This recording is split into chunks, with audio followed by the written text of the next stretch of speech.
The petitioners also questioned the failure of the Office of the Secretary General to transmit the first three impeachment complaints. What are your thoughts about this? Believe kung bakit hindi transmit itong tatlong ito is because it does not have the support of at least one-third of the members of the House. Kung wala tayong support ng one-third of the members of the House, we will be following the normal process. And that is, the plenary has to refer the impeachment complaint to the Justice Committee. And we know for a fact that in the Justice Committee, there has to be a hearing where they are given a period of 60 days to resolve whether the impeachment complaint is approved or not. Given the timeline, no? Ito'y final po November, nagkaroon ng individual evaluation. Nag-take tayo ng holiday break. And then January, February, given the timeline, kung dadaan po tayo sa normal na proseso, hindi na po ito kakayanin. Plus the fact na we took note of, for the first complaint, napakarami pong articles of impeachment. I believe 23 articles of impeachment. For the second and the third complaint, too short naman po. Sobrang unti.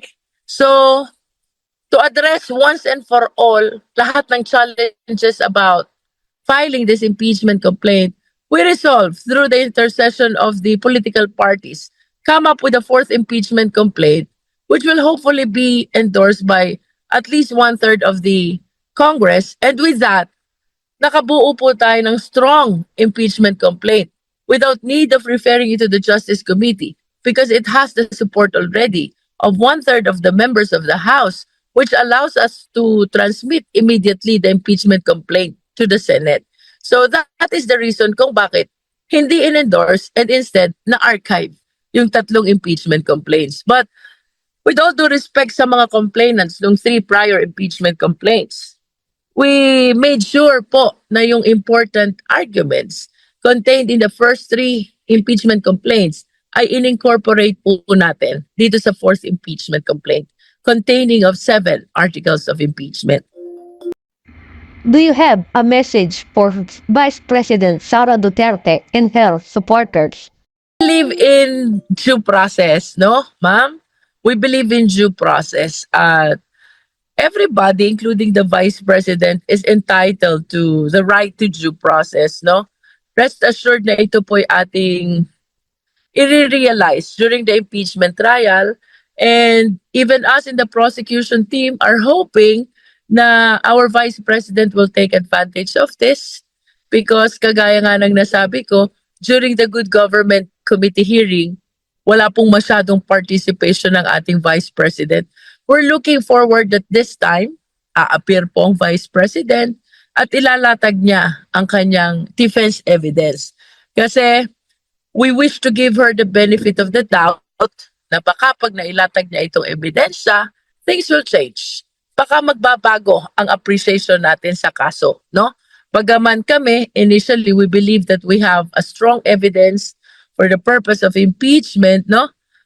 We are making reservation with respect to his right to file and present her defense evidence. So, ang mensahe ko po, I hope that the Vice President will avail of the opportunity to present her side, to present her evidence during the impeachment trial.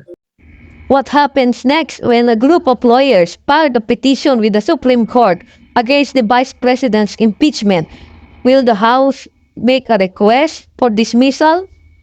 Basically, we will be given opportunity to file our comment dito sa petition for issuance of TRO, no? Doon sa comment natin, we usually incorporate our prayer to dismiss the petition on the ground of lack of basis, no? Kagaya po ng ating na-discuss na kanina, it is our humble submission na wala pong sapat na basehan ang Korte Suprema para mag-issue ng TRO regarding the impeachment complaint. Sapagkat ito pong mga binanggit nilang dahilan, number one, hindi kami sumunod sa verification rule. We did follow the verification rule as a matter of fact, we followed it word for word. Yung kanilang allegation na siningit lang ang verification page after the complaint was filed already and transmitted to Senate. That is not true. Sapagkat itong 215 members of the House, they can truly attest na during the signing of the complaint, kasama na po ang verification page. And on the same caucus meeting, naganap po ang panunumpa ng ating mga members of the House in front of our Secretary General as verification process, no? Yun pong sinasabi nilang hindi namin kayang aralin ang 7 articles of impeachment in a day. This is misleading sapagkat ang totoo po niyan, since the filing of the first 3 impeachment complaints, ay nagkaroon na po ng individual evaluation ng mga congressmen. And we know for a fact as well na marami po sa grounds for impeachment ay subject matter na ng Quadcom hearing at ng hearing ng Committee on Good Government. So I believe that the members of the House are familiar already with the grounds where we are anchoring the impeachment complaint. And about the due process of the Vice President, ito po ay i-cater natin ng maayos. As a matter of fact, sa impeachment trial po, she will be given summons, she will be asked to file her answer, and she will be asked as well to appear and present her evidence. Yun po yung requirement ng due process. Wala po sa batas na bago mag-file ng impeachment complaint, i-notify muna ang Vice President, no?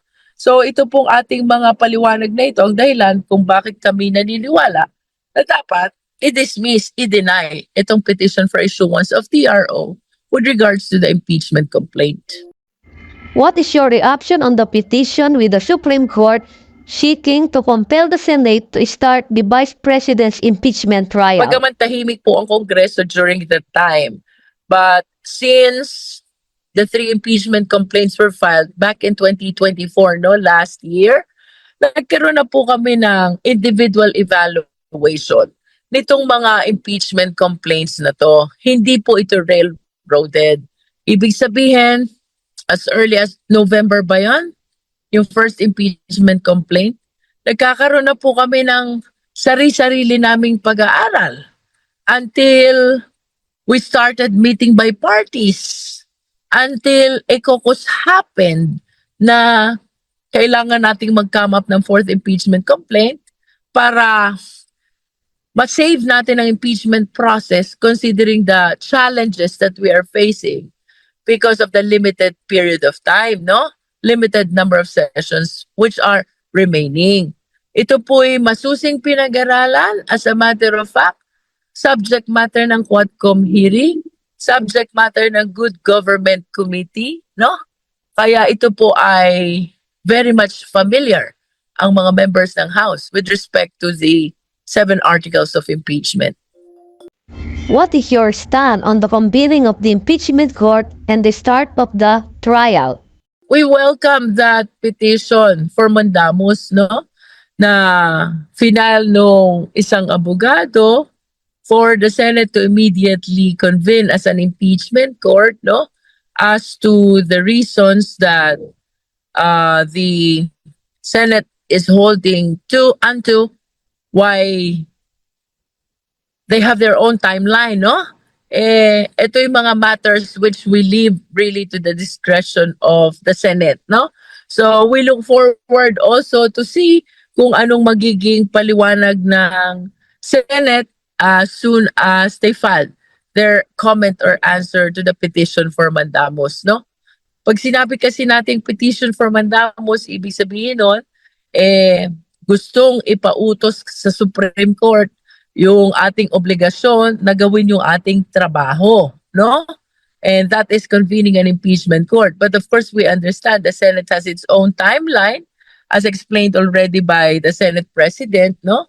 Marami na siyang naging pronouncement na ganyan. But nevertheless, we will be respecting whatever will be the wisdom and the decision of the Senate. But at the end of the day, ito po yung tinatawag nating principle of checks and balances, no?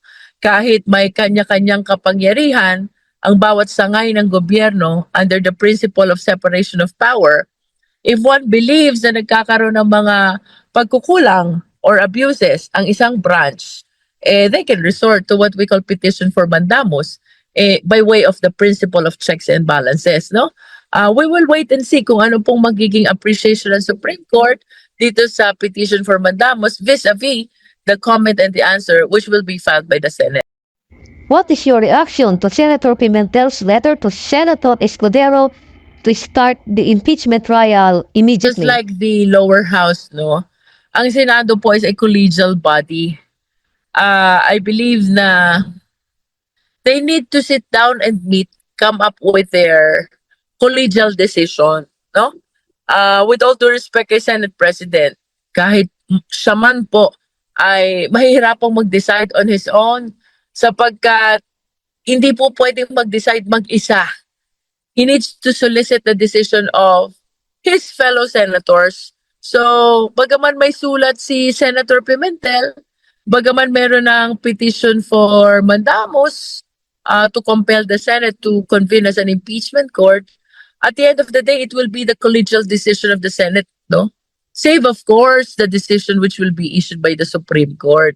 Ang sa akin lang ay atin pong unawain ang Kongreso po at ang Senado parehas collegial body. Kahit po sa amin, hindi po namin kaya mag-decide ng kami-kami lang. We need to reach the majority decision or for the purpose of the impeachment, it has to be the decision of at least one-third. At pagdating naman po sa Senado, ganun din po, dapat majority decision din sila as a general rule. So, medyo mahirap po yung tayo ni Senate President kasi kailangan po muna niyang isolicit kung ano ang opinion, ang stand, ang position ng 23 senators to be exact, no? Kaya ko po sinasabing 23 is because Sani Angara was already appointed Secretary of Education. What could be the intention of lawyers seeking to halt the impeachment trial of the Vice President? I cannot speak for them, no? Hindi ko alam kung ano bang what's running in their minds, kung bakit mas gusto nila i-delay, no? Ang sa atin naman ay it is because we appreciate impeachment as a constitutional duty, kaya we want the same to be addressed without haste, no? Nevertheless, at the end of the day, we do recognize that there's only one impeachment court, and that is the Senate. Kaya amid all the varying opinions regarding when to start the impeachment trial, we humbly submit to the wisdom, the decision, and the authority of the impeachment court, and that is the Senate.